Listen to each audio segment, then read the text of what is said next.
Hey! So, this is so not what I wanted to be sitting down to do today. Today is the 29th of October, and it has been 10 days since we had our IVF appointment, and I was so full of beans and so happy and so excited, and I'm such an idiot. So, I haven't even put this out to my Instagram stories yet, because it feels like obviously I started this channel over a year ago, year and a half ago now nearly, and this was supposed to be all about capturing our IVF journey, and I'm always coming to you guys really late with what's happened and what's going on. So first news first. I'm trying to keep these going and keep you guys in the loop and keep this putting this first. Sorry, I'm trying to put this first. If you can't tell, I don't actually own that many black clothes anymore. I've gone minimalist and I got rid of loads of black clothes, but I feel like black is the colour for this video. So we had our appointment on the 19th of October. I was, like I said, I was full of beans. We got 14 forms to fill in before we went to the appointment, and I had been really sick in October, like really sick. Between my endometriosis, my intestines, and my abscess that just won't heal. So 3 lovely different things. While my intestines and my endometriosis might be related, my abscess is most likely not, because obviously that's from May and some other stuff. So I've been trying to sort my abscess issue out for the last 3 months. And basically, won't go into all the gross details, but my abscess keeps getting infected, and it got really badly infected this time, and my doctor basically just told me to tell our IVF people about it and see what they wanted to do before starting the IVF procedure. And I didn't really think that much of it. I just thought they're probably going to give me a ton of antibiotics or something like that.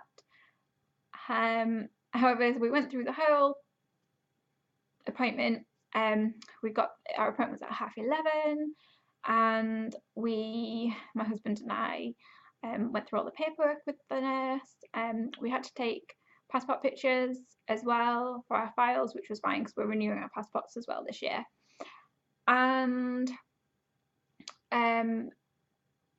basically we got to the end of the appointment, and we were literally at that point where she was like, right, we're going to go get your blood test taken.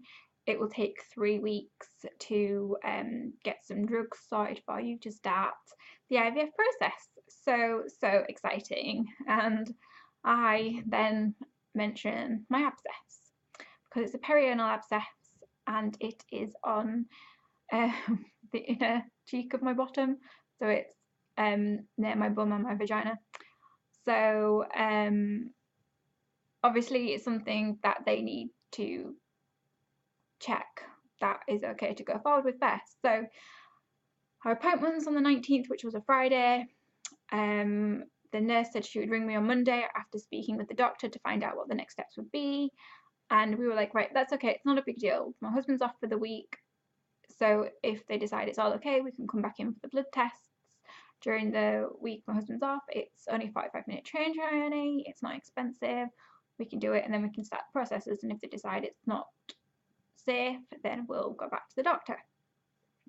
So Monday, really close to the end of the day, like 5:30, the nurse finally rings back up, and she's not been able to talk to the doctor today. She's not in on Tuesday, she's in on Wednesday, she'll ring on Wednesday. Okay, fine, fair enough. Wednesday, no phone call. I ring up and nobody answers, and I ring and ring and ring and nobody answers. So, okay, fine, whatever. Thursday, I decide I'm just not going to do it. I'm just going to chill out and have some fun with my husband and enjoy ourselves, because it's our holiday. So trying not to, stress. Although I had been stressing about missing a phone call for the entire week, which was not fun.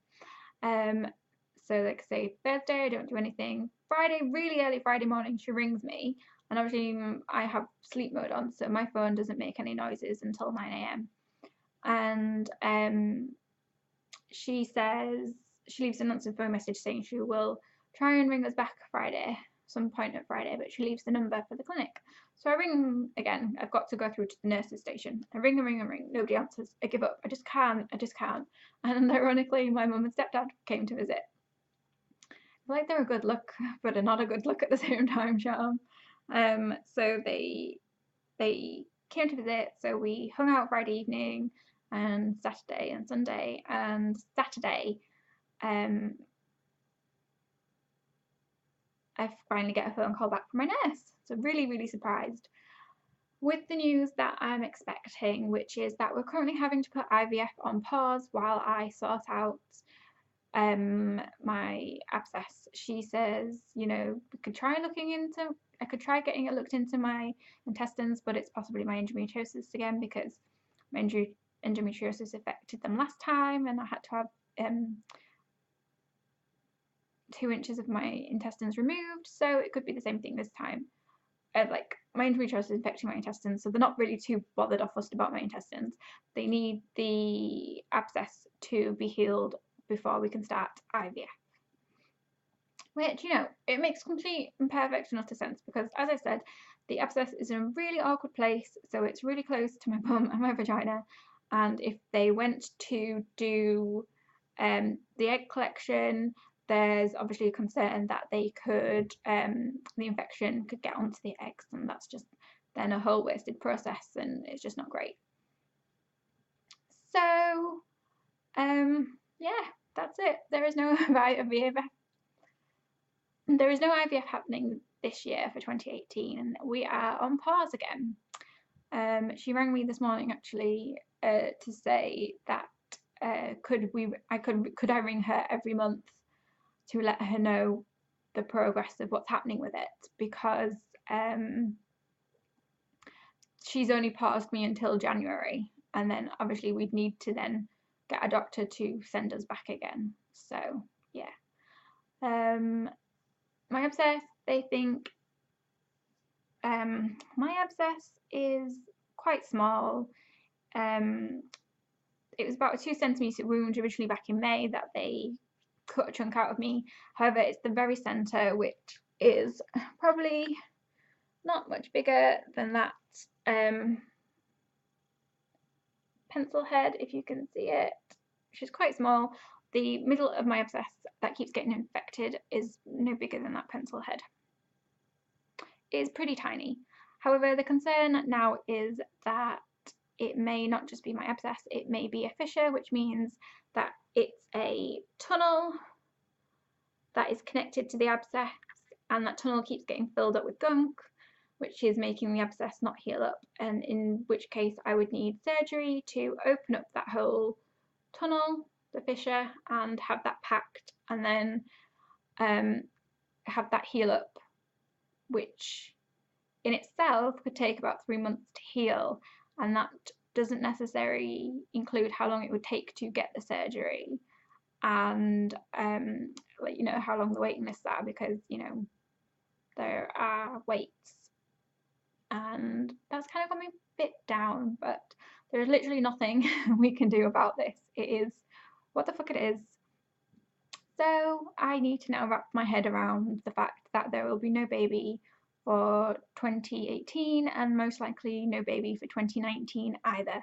So this is 3 years of IVF stuff and no baby. So I've had several cries already. It's only been a couple of days since, well, it's only been 2 days since we got told, and I've already cried like 3 times. So this is where we are, and this will likely be my last IVF update. So thank you for watching and staying tuned, and it'll probably be quite a while till I get my next IVF update, because this shit is just shit. So yeah, thanks for watching, and I will see you in my next video.